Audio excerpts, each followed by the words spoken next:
Wala na akong tiwala sa pagdodonate ako ng pera, no? Ako na lang bumili. Kasi yung tiwala natin nasusukat na rin talaga.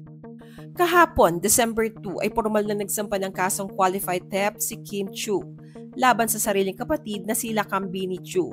Anang aktres, ito ay isa sa pinakamasakit na hakbang na ginawa niya sa kanyang buong buhay.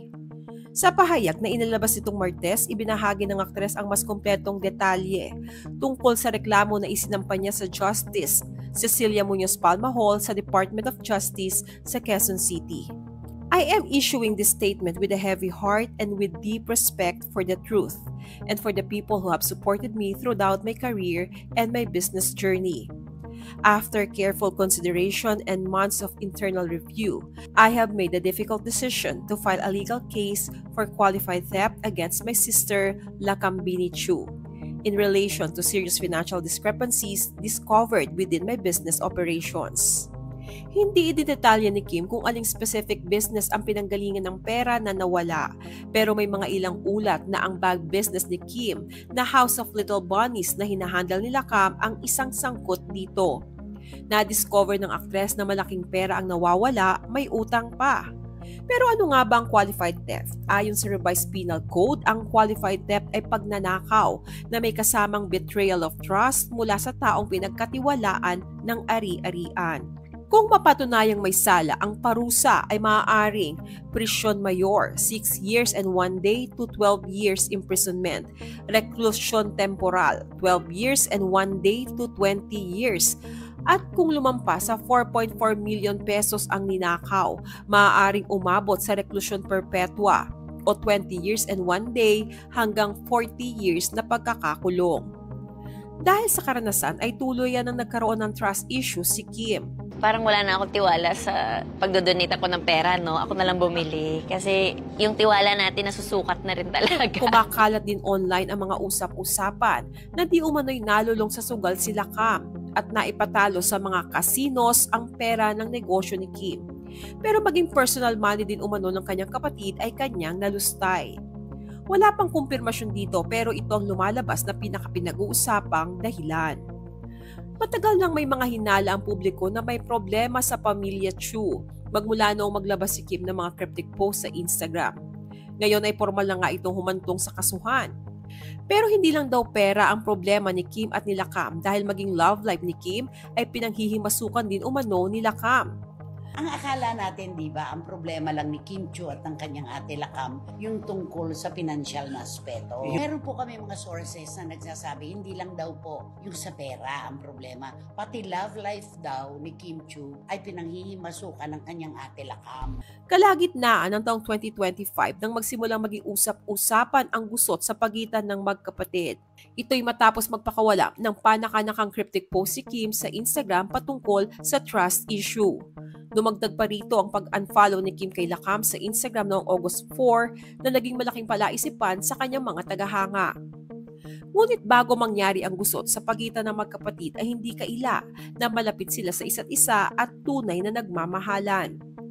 Si Kim ay kilala bilang very close sa kanyang mga kapatid lalo na kay Lakam na dati pa niyang tinawag na number 1 critic, number 1 fan, and superwoman. 5 kasi kami, pang-apat ako.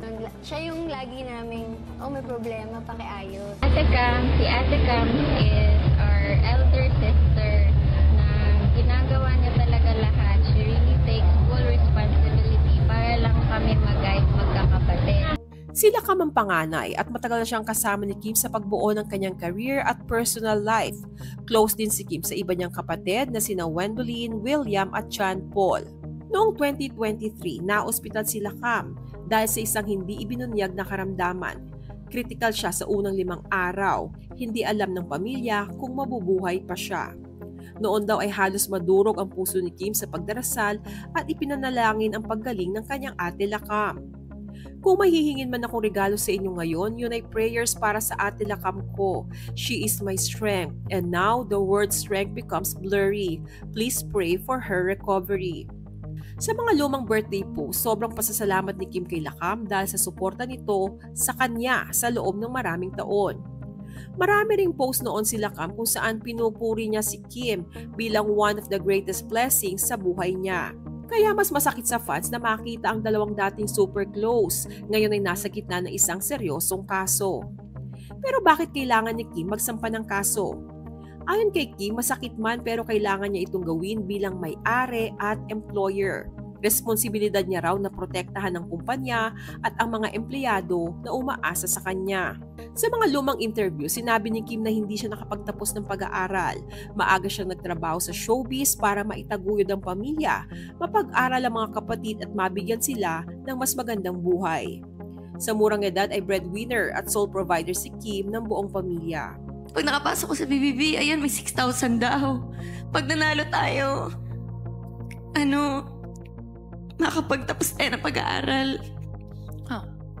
So, hindi man ako nakatapos. At least ay kayo, mga pamangkin ko.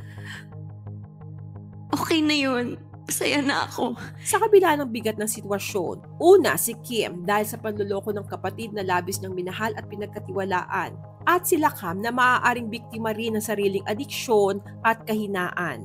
Walang isa man sa kanila ang naglabas ng galit o nagsiraan sa publiko. Patunay na may pagmamahalan pa rin sa kabila ng lahat ng pinagdadaanan.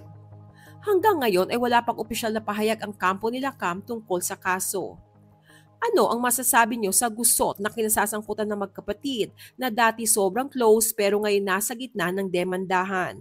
Share your comments below. Si Ate Lakam ang nag-take care ng finances? Yes, lahat. Oh, how? Anong lahat? Yung mga investment? Yes. Tapos siya yung nakiki-coordinate sa accountant? Yeah. Para sa'yo? Yeah, lahat. Siya ba yung kumukuha ng sweldo at nagpapasok? Yeah, lahat. Allowance mo, paano? Ay, ako na yun. Pag sa sarili ko, ako na. Pag sa negosyo and sa mga expenses na bahay siya.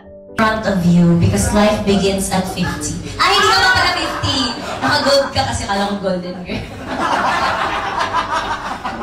So, yun. Marami pa ang pwede mo pang makita and pwede mo pang ma-explore in this lifetime. But I just wanna say thank you so much for being my sissy, for taking care of me. I love you, sis, so much. Always here for you. So, hindi ka. Kung hihingan man ako ng bagong sister in the next life, kung ano man ako, lamok man, paru-paro, gusto ko ikaw pa rin yung ate ko.